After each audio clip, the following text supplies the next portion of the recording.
llegando al Pentecostés. Entonces vamos a empezar antes, para ponernos en contexto, vamos a leer un pasaje que se encuentra en Juan 14, 15 al 17. Es conocido, ¿verdad? Este pasaje, ya inclusive se ha mencionado en alguna otra predicación, pero vamos a ver algo de este contexto. Dice: si me amáis, guardad mis mandamientos. 16. Y yo rogaré al Padre y os dará otro consolador. ¿Quién es el consolador? Escuchemos bien. Y dará otro consolador. ¿Quién es el consolador? Jesús. Jesús es el consolador y está rogando al Padre para que mande otro consolador. ¿Por qué? Porque Jesús está anunciando que va a llegar el momento en que Él se iba a ir. En ese momento, ¿quién era el consolador? Jesús, ¿sí? Jesús, la palabra consolador en griego es parakletos, pero parakleto en español no nada más es consolador, es una serie de conceptos como abogado, maestro, guía, amigo, y todo esto es Jesús. Y en ese momento Jesús era el consolador de ellos, de los apóstoles, era su guía, su maestro, su amigo, su consolador. Pero está diciendo: no voy a estar aquí todo el tiempo, tengo que irme, les conviene que me vaya. Y rogaré al Padre para que mande otro consolador. ¿Ok? El 17 dice: el Espíritu de verdad, el cual el mundo no puede recibir, porque no le ve ni le conoce, pero vosotros le conocéis. Ok, dice que ustedes le conocen, pero aún no es el Pentecostés. Quiere decir que el Espíritu Santo ya está obrando en ese momento. ¿Por qué es así? Porque el Espíritu Santo no apareció simplemente a partir de Pentecostés. El Espíritu Santo es preexistente. ¿Por qué? Porque es Dios. El Espíritu Santo es parte de la deidad, es parte de la Trinidad. La primera persona es el Padre, la segunda el Hijo y la tercera el Espíritu Santo. Es preexistente, es eterno, es Dios. Y dice: ya está aquí, ya mora con nosotros, ya está obrando. Pero dice: porque mora con vosotros y estará en vosotros. ¿Ok? Entonces, tenemos hoy en día dos consoladores. Porque el primer consolador, que es Cristo, está intercediendo por nosotros en este momento. Él está en la presencia de nuestro Padre, haciendo también su obra, preparando un hogar para nosotros, está intercediendo por nosotros. Pero tenemos también al otro consolador, al Espíritu Santo, el cual hoy en día está contigo, no solamente consolando, sino es nuestro abogado, es nuestro guía, es nuestro maestro.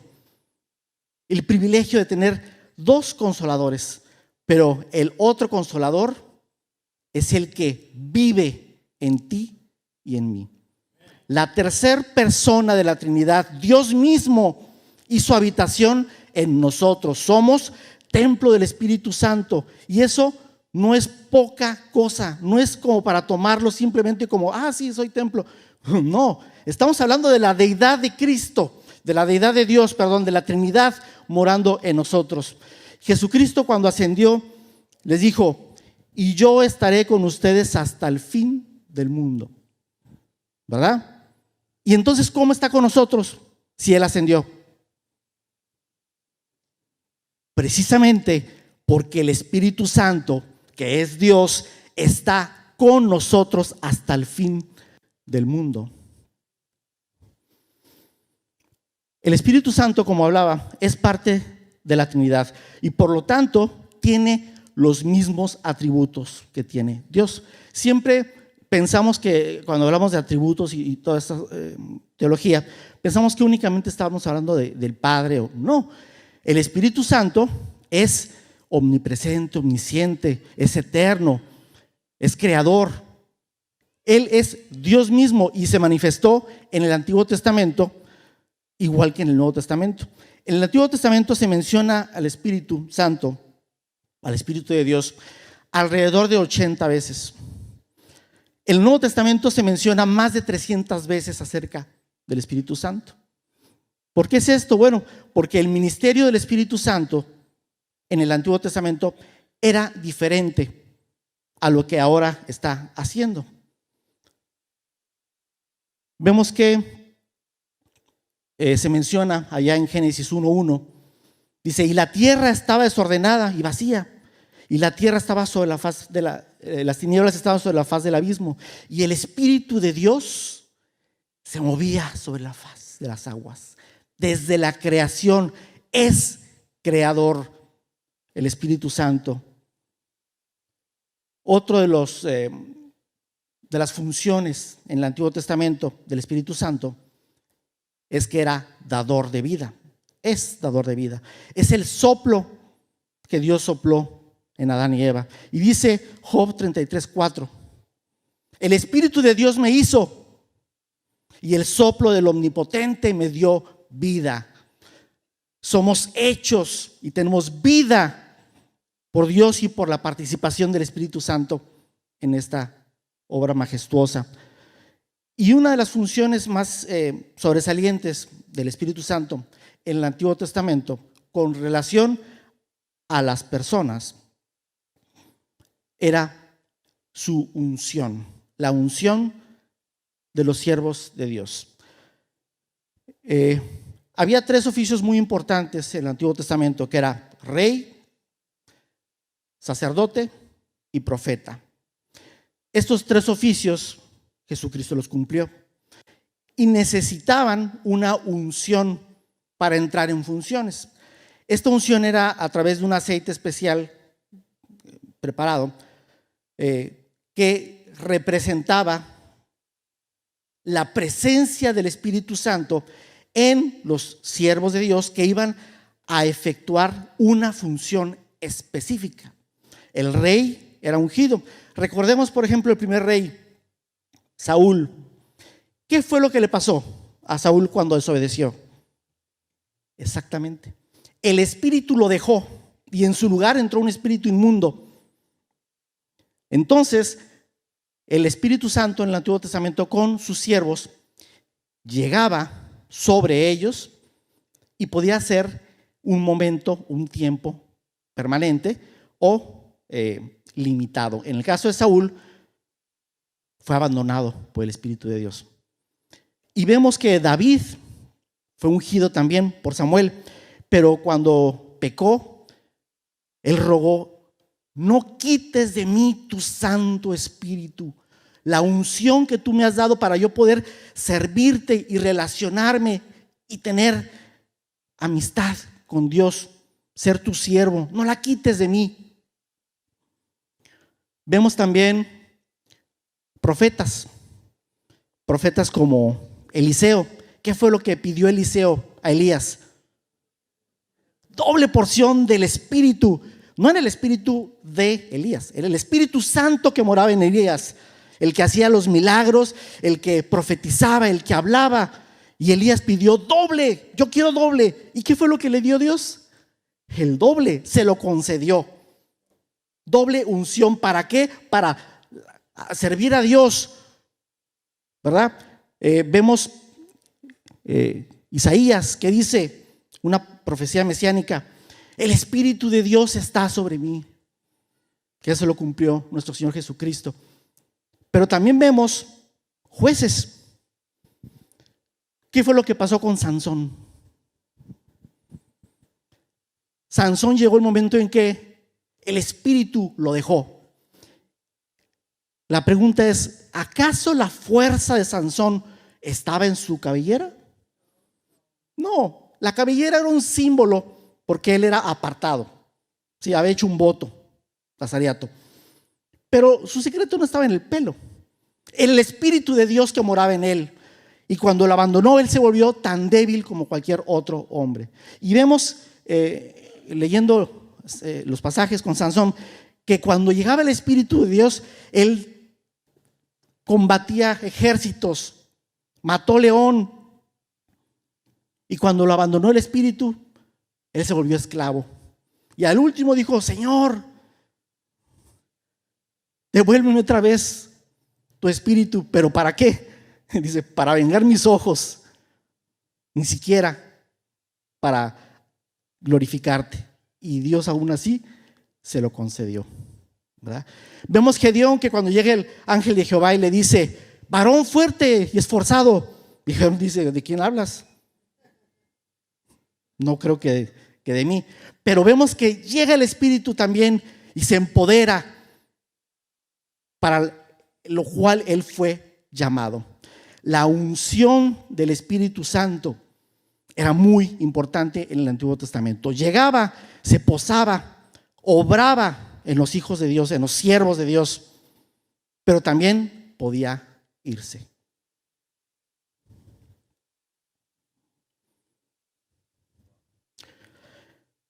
Veremos también un ejemplo acerca de lo que hacía el Espíritu Santo en el Antiguo Testamento.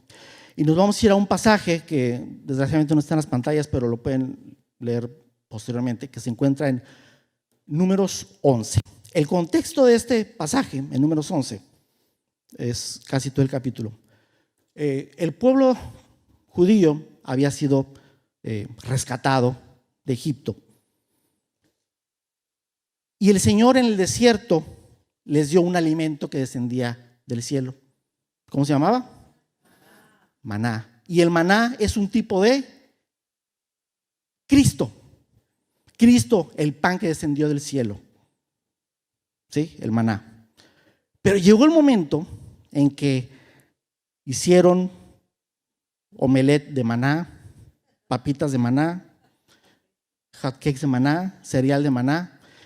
Comieron maná en todas las versiones que conocían. ¿Y qué pasó con ellos entonces? Empezaron a quejarse. Empezaron a decir: estábamos mejor en Egipto. Allá sí teníamos hamburguesas, pizza y de todo.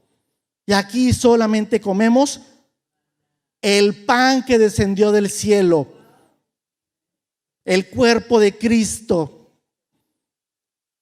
El milagro que el Señor les daba todas las mañanas, y lo menospreciaron. Entonces pidieron carne, danos carne. Y cuando hicieron esta queja, dice el Señor allá en Números 11:10, y oyó Moisés al pueblo que lloraba por sus familias, cada uno a la puerta de su tienda. Imagínense, llorando, lloriqueando porque querían carne. Y la ira de Jehová se encendió de gran manera. Oh, cuidado con menospreciar las bendiciones que Dios nos da en nuestras vidas. Cuidado con menospreciar lo que Dios nos ha dado porque deseamos otra cosa que a lo mejor no es el plan de Dios para nuestras vidas. Y queremos lo del otro, queremos aquello, queremos lo demás. Mas sin embargo, lo que sí tenemos, lo menospreciamos. Y la ira de Jehová se encendió de gran manera, y también le pareció malo a Moisés. Entonces, llega el momento en que Moisés le dice a Dios: Señor, ¿qué voy a hacer con tanta gente? Son, fíjense, 600,000 de a pie. Y están contando varones, ¿cuántos habrán sido en total? ¿Cómo le voy a hacer para darles carne? Entonces, Jehová respondió a Moisés y le dijo: Jehová respondió a Moisés y dijo: ¿acaso se ha cortado la mano de Jehová? Ahora verás si se cumple mi palabra o no. Y dice el pasaje que les dio codornices, dice, no un día, así dice, no 7 días, no 20 días, dice, 1 mes hasta que le salga la carne por la nariz. Así dijo la palabra de Dios. Entonces, dice, bueno, cuidado con lo que pedimos a Dios. Cuidado con quejarnos de las bendiciones que Él ya nos ha dado. Y por otro lado, cuidado en menospreciar el poder de Dios. Porque lo que Él dijo, lo cumple. Lo que Él dijo que va a hacer en tu vida, en tu familia, tus hijos, tus parientes, todo eso lo va a cumplir. ¿Acaso se ha cortado la mano de Dios? Amén. Parte de esta queja, de esta situación que tenía Moisés, era que no podía precisamente con 600,000 más sus familias. Era mucho el trabajo. Números 11, del 16 al 17. Entonces dice, entonces Jehová dijo a Moisés, reúneme 70 varones de los ancianos de Israel, que tú sabes que son ancianos del pueblo, y sus principales, y tráelos a la puerta del tabernáculo de reunión, y esperen allí contigo, y yo descenderé y hablaré allí contigo. Aquí viene, y tomaré el espíritu que está en ti y pondré en ellos, y llevarán contigo la carga del pueblo y no la llevarás solo. Entonces le está diciendo, reúneme a 70 personas, ancianos, principales, y no simplemente dice, y los vas a instruir, y les vas a decir qué hacer, y les vas a dividir el trabajo. No, está diciendo, y tomaré de tu espíritu. ¿Qué quiere decir? La unción de Moisés, su liderazgo, lo que él había hecho, es por el Espíritu Santo. Y el pueblo lo reconocía y Dios lo reconocía. Y dice, y voy a tomar de tu espíritu y lo voy a repartir entre estos 70. ¿Para qué? Para que te ayuden a llevar la carga con la unción del Espíritu Santo. No en su propio conocimiento, en su propia fuerza, en su propia guía. Volvemos otra vez. La unción del Espíritu Santo para trabajar, para servirle, para obrar, es indispensable, porque de ahí, si no fuera por eso, sería por nuestra propia fuerza, nuestro propio conocimiento. Y eso no le sirve al Señor. Números 11:25. Entonces Jehová descendió de la nube y habló, y tomó el espíritu que estaba en él y lo puso sobre los 70 varones ancianos. Y cuando sobre ellos pasó el espíritu, profetizaron y no cesaron. ¿A qué les suena esto? Recibieron el espíritu los 70 y empezaron a profetizar y no paraban. ¿A qué les suena? A un tipo de Pentecostés. Recordemos que el Antiguo Testamento es las promesas, la figura, la sombra de lo que se cumplió en el Nuevo Testamento. Muchas cosas del Antiguo Testamento señalan al cumplimiento del Nuevo Testamento. Esto que estamos viendo aquí es una figura de Pentecostés, donde el Señor está tomando el espíritu del líder, del mediador del antiguo pacto, que es Moisés, y lo está repartiendo en sus ayudantes, en sus seguidores, en las personas que iban a ayudarle a esta misión. Nos lleva a otra pregunta. ¿Por qué el Pentecostés? ¿Por qué Dios escogió esa fecha, ese momento? Perdón. ¿Por qué el Pentecostés? Entonces vamos a hacer un poquito de contexto para responder esa pregunta. Deuteronomio 16 al 17 dice: 3 veces cada año aparecerá todo varón tuyo delante de Jehová tu Dios en el lugar que él escogiere. Y la fiesta solemne de los panes sin levadura, y en la fiesta solemne de las semanas, y en la fiesta solemne del tabernáculo, y ninguno se presentará delante de Jehová con las manos vacías. Cada uno con la ofrenda de su mano, conforme a la bendición que Jehová tu Dios te hubiere dado.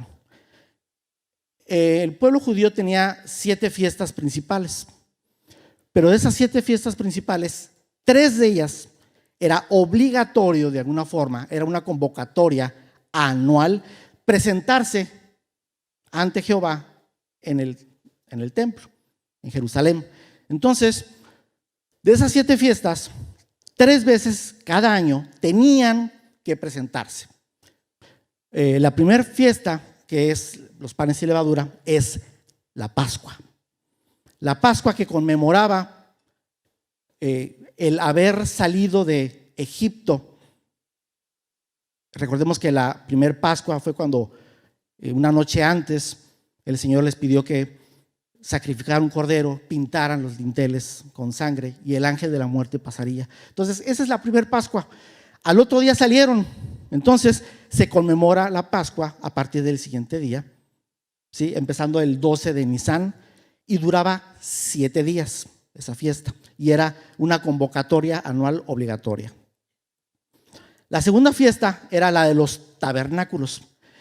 Esa fiesta era para recordar que durante 40 años estuvo el pueblo en el desierto viviendo en tabernáculos, que son carpas, tiendas. También se le conocía de enramadas la fiesta.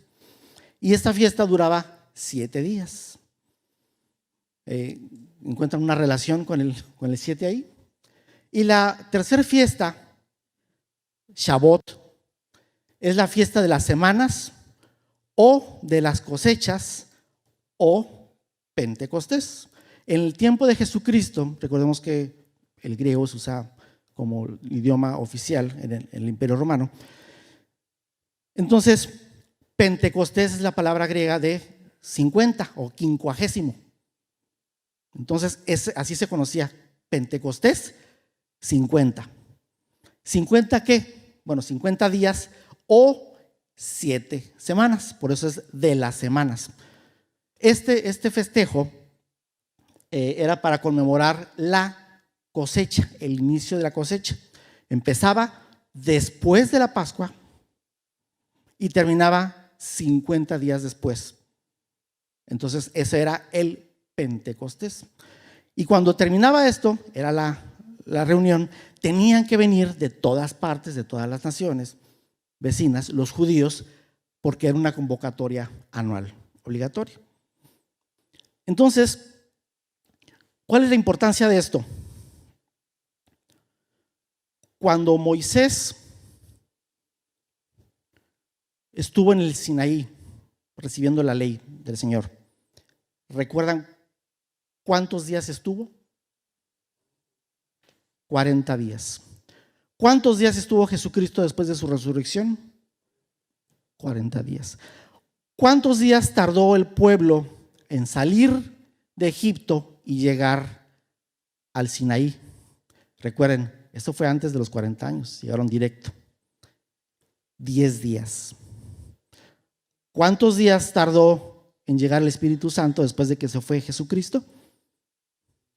10 días para cumplir los 50. Entonces, Moisés, siendo figura de Cristo en el Antiguo Testamento, él era mediador del antiguo pacto, o pacto mosaico, o pacto palestino, la repetición. Jesucristo es el mediador del nuevo pacto. Dicen Hebreos que es un pacto superior al antiguo pacto, un pacto perfecto, un pacto eterno. Dice Hebreos 9:15. Así que por eso es mediador de un nuevo pacto, para que interviniendo muerte para la remisión de las transgresiones que había en el primer pacto, los llamados reciban la promesa de la herencia eterna. En pocas palabras, Jesucristo murió por las transgresiones del primer pacto, todo lo que no podía perdonar el pecado, porque era simplemente cubrir el pecado con la muerte de los animales. Jesucristo murió por ello. ¿Para qué? Para darnos entonces herencia eterna. Jesucristo, mediador del nuevo pacto. Pero cuando Jesucristo ascendió, les dijo en Juan 14:26, mas el Consolador, el Espíritu Santo, a quien el Padre envía en mi nombre, Él os enseñará todas las cosas y os recordará todo lo que os he dicho. Jesucristo estaba prometiendo que después de Él llegaría el Espíritu Santo y que Él nos recordaría todo lo que Él ha dicho para obedecer, para trabajar en su obra, para servirle. Cuando Jesucristo ascendió, Él mandó, o el Espíritu Santo, perdón, el Padre mandó al Espíritu Santo. En el Pentecostés, para cumplir de alguna forma, Dios tomó el espíritu de Moisés y lo puso en los 70 hombres, pero Jesucristo nos mandó, el Padre nos mandó al Espíritu Santo a todos nosotros. La primer cosecha del Pentecostés, ¿cuántos fueron? 3,000, la primera. La segunda, 5,000. Entonces, esta fiesta de las semanas también se le conoce como de las primicias, porque después de las cosechas tenían que presentar la primicia a Dios. Y la primicia del Pentecostés espiritualmente fue de 3,000 personas. Esa es la primer cosecha. Entonces, era necesario que pasara en el Pentecostés. ¿Por qué? Número uno, porque es cuando más gente había en esas tres fiestas. Por eso encontramos que hablaban en otros idiomas y cada quien lo entendía. Bueno, pues ¿por qué había tanta gente? Por esto. Eran fiestas solemnes y era necesario que estuvieran ahí. Dios escogió esta fecha por la cantidad de gente que iba a estar. Número dos, porque era de la cosecha y de las primicias. Era necesario que hubiera la primicia de la cosecha de todos los demás hijos de Dios que iban a llegar, incluyéndonos tú y yo. Somos parte de la cosecha. Y aún la cosecha no ha terminado. Tú y yo tenemos esa misión. El Señor ya nos mandó al Espíritu Santo. El Espíritu Santo ya vive en ti y en mí. La tercera persona de la Trinidad, Dios mismo, ya vive en ti y en mí. Ya está morando en nosotros. Por lo tanto, nosotros tenemos el compromiso de seguir trabajando como esos 70 hombres que el Señor puso para ayudar a Moisés. Nosotros tenemos la misión que Cristo nos dejó. ¿Cuál es esa misión que Cristo nos dejó? Y de hacer discípulos a las naciones. Esa es la misión que Dios nos dejó. Esa es la unción que tenemos. Ahora, es importante hoy en día entender que el Espíritu Santo en nosotros nos unge para su servicio.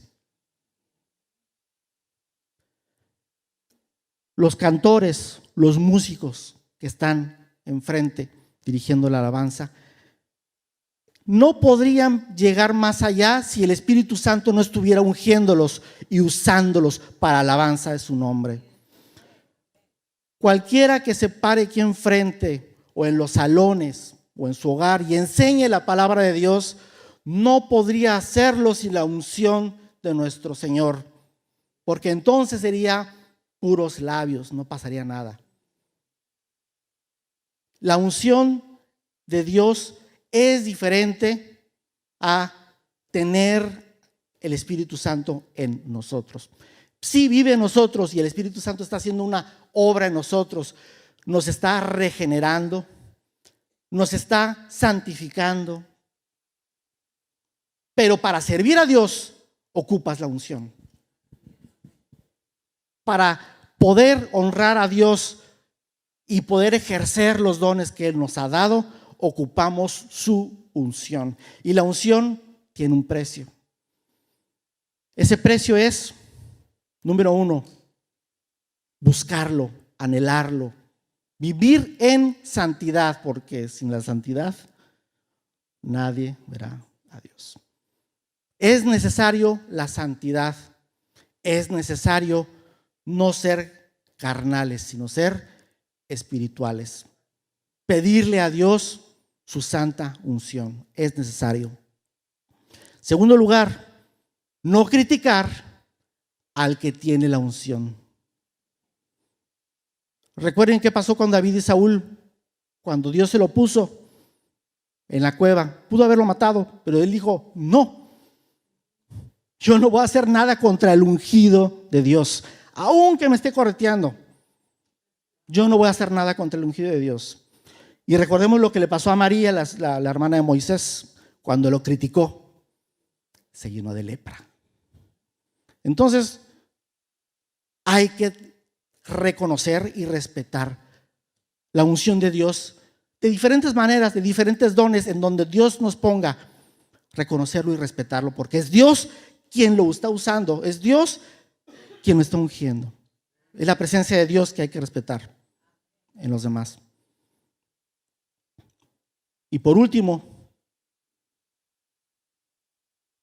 es la importancia de responder al llamado.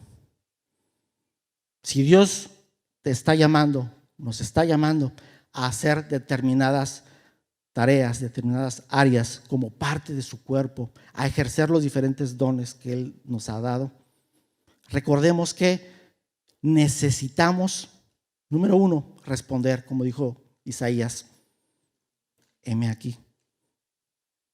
Dijo: ¿y quién irá por nosotros? ¿A quién enviaré y quién irá por nosotros? ¿Quién es nosotros? El Padre, el Hijo y el Espíritu Santo. Heme aquí, yo iré. Cuando Dios te llama, di: heme aquí, Señor. A donde tú digas, así haré. Pero dame de tu unción.